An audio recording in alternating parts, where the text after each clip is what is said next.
All right, everyone, welcome back into another Fantasy Golf video. Going to be breaking down round 3 here of the Memorial Tournament, but first we're going to go ahead and get into a quick recap of the cut sweat. And so looking at the biggest disappointment was JJ Spawn missing the cut on the number. Again, just talking about like the themes of this year, that has kind of been the theme where you get a player that, you know, price point wise is one of the players that you just naturally end up on a decent amount. They end up missing the cut on the number. It ends up being pretty darn tilting. That's been the theme of the year. Now, I will say, just when we look at the ownerships, I was a little bit surprised by how many people got to like Aaron Rai and JT Poston. They're two players, if you look at the 9-to-5 player pool, did not end up getting to. And I will say, as we progressed, as we were seeing, you know, tee times where it seemed like there would be a tee time advantage for the PM/AM tee time, so Thursday evening and then early Friday. I did slightly get off of Spawn. Matty Smead was someone that I liked a decent amount, and then, you know, as we progressed, did not get on him as much. And so GPP wise, and probably main build wise as well, it's looking like a pretty decent week. We'll end up seeing how that plays out. Shout out to Sam Burns for having a very clutch performance today, which ended up helping me out a decent amount in round 2 Showdown. Hopefully you guys were able to end up having a good round 2 Showdown as well. It's really backed by Sam Burns and Sky Scheffler having some good round 2. So that bodes well. But looking at it, Tommy Fleetwood, kind of a bad round. Collin Morikawa is playing pretty well, and let's just sort it by who's winning right now. So yeah, Nick Taylor and Ben Griffin, you know, kind of interesting names at the top there.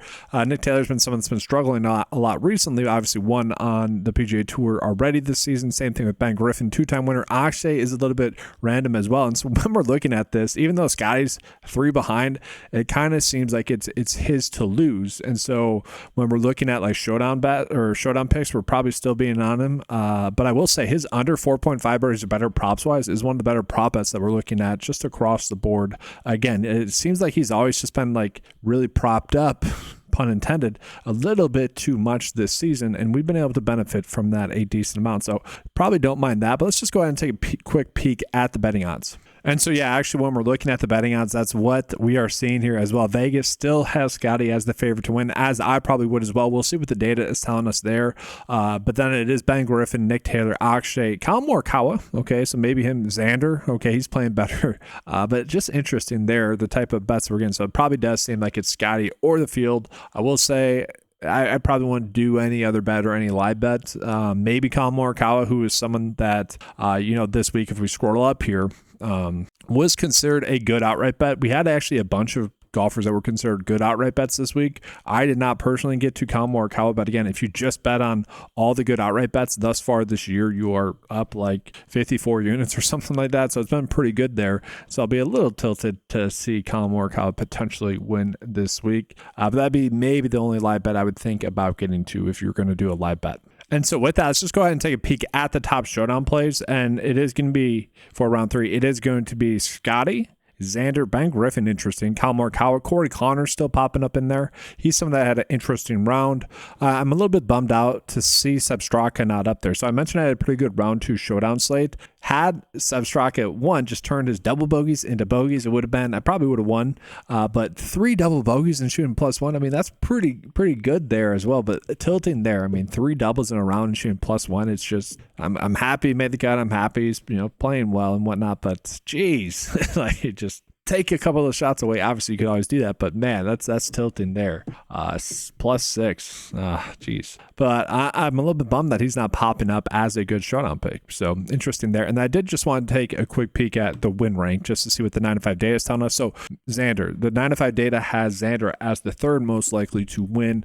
Do I necessarily agree with that? Maybe. I mean, honestly, you got Scotty, Ben Griffin, and Xander, and then you got Morikawa there as well. So maybe I could see it. Like, this is a course where you would think Xander would play well. Collin Morikawa has obviously played well in the past. You could get to those live bets, I guess, if that's something you wanted to do. And just as an FYI, guys, if you're using the 9-to-5 lineup builder, it is defaulting to the US Open right now, so you're going to have to click on the Memorial Tournament, and then that'll populate the salary. So as always, we need to give the sheet 2 data points to go off of. So whatever, I'm just going to round up a little bit here, and then we're just going to see what the data is telling us are going to be kind of the top lineup approach. And if you guys like it, you can go with it. If not, you guys can obviously choose what you do from there. So it does like Scotty. It is like in Seb Straka, interestingly enough. Hovland, Minwoo Lee, Cameron Young, and Thomas Dietrich.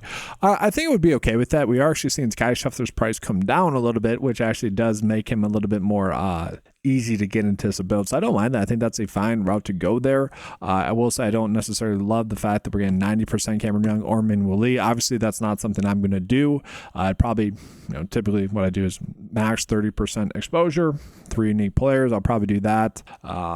Maybe I will limit Cameron Young and Min-Woo Lee to 20. We'll see. I don't know just yet what I'll do there, but you guys kind of get the approach of what the data is telling us to do there. So from there, let's go ahead and get into some three-way bets for round 3. And looking at Scotty is obviously going against Akshay. You would expect him to win. Actually, not a terrible payout. I'm a little bit surprised that we're getting that. Probably just due to the tie factor, but not terrible there. We're not really going to gain any positive edges for any of these bets. But then Kyle Morikawa to beat Ryan Fox. I think it'd be fine with really both of those two.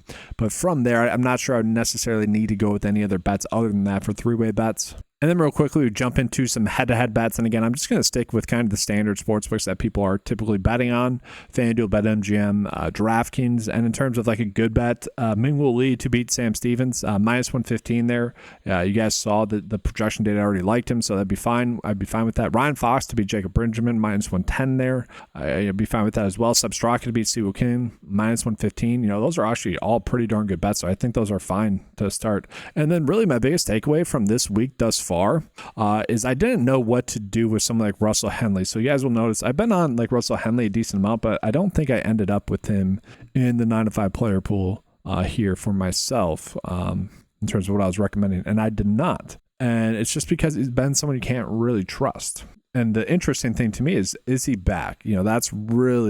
That's really what I'm wondering there, because he is someone that, was so hot for, a decent amount of time there and then had a couple of, pretty annoying finishes, I would say, just lackluster starts. And so the question is he back? And if he is, obviously, that could mean some good things for us for some upcoming events as well, because it's not surprising when a player has a lull in their season where, kind of a bad stretch. So it would be interesting to see if he's going to be someone that starts playing better.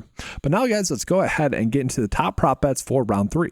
So as always, I do like to start this video out with just showing you guys the prop line differences that we are getting. And I will say this Ben Griffin one is interesting here at 74. I do think I like the under for Ben Griffin. A lot of people are kind of shocked at his performance. A lot of people are starting to give buzz talk about Ben Griffin and potentially making the Ryder Cup. Obviously, with the Ryder Cup, whenever there's the selection picks, it really, to me, comes down, playing fantasy golf for years. I think most people know this. It really just comes down to recent form at that time. Now, sure, if there's a few good golfers that are in good recent form that, maybe one golfer is going to be a better stat fit for that course, obviously you want to go with that golfer that's maybe a better fit. But as it sits right now, seems pretty likely that he's going to make it, just because he's been playing some good golf for more than a year now. Sure, he's had some lackluster starts in there, but for him to play this well, it's one of those things where, I could use Daniel Berger as an example, where he was someone that was playing some really good golf there as well. You kind of thought he would take the next step and win a tournament. Ben Griffin was right there as well. He just didn't have the same name value. So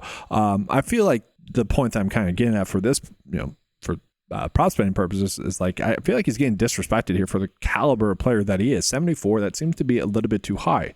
And I will also say some of the lines that we are getting here are I think they're based off of the Friday scoring. The Friday scoring was expected to be the hardest scoring of the week.